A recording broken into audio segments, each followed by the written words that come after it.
Hi viewers. నేను chat జీపీటీలో ఒక question అడిగాను. ఏమంటే, లైఫ్లో చాలా ఫెడప్ అయిపోయాను, నేనేం చేయాలి, సజెస్ట్ చేయమని చెప్పి అడిగాను. అడిగితే ChatGPT few seconds time తీసుకొని కొన్ని రికమెండేషన్స్ చెప్పింది.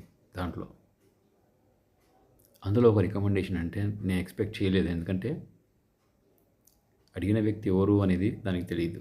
సమ్ ఎక్స్, అతను హిందూ అయి ఉండొచ్చు, ముస్లిం అయి ఉండొచ్చు, క్రిస్టియన్ అయి ఉండొచ్చు. కానీ అది మిరాక్యులసో లేకపోతే నేను అంతకుముందు బైబిల్ మీద వేసిన క్వశ్చన్స్కి సంబంధించిన మెమరీ దాంట్లో ఉంటుంది కాబట్టి ఆ రకంగానో ఏమో తెలియదు. కానీ నాకు అది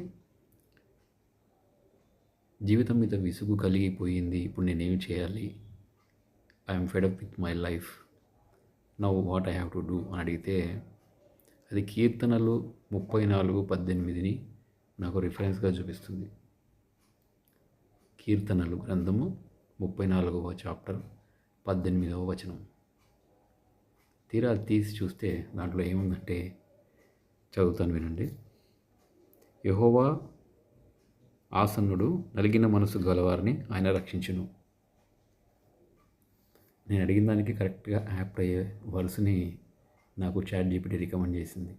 అంటే నువ్వు జీవితంలో ఫెడప్ అయిపోయావు కదా, యెహోవా నీకు సహాయం చేస్తాడు, ఆయన ఆపదలో ఉన్న వారిని కాపాడుతాడు, నీ మొర ఆయనకు చెప్పుకో అన్నట్టుగా నాకు అనిపించింది. అందుకే వెంటనే నేను ఈ వీడియో చేస్తున్నాను.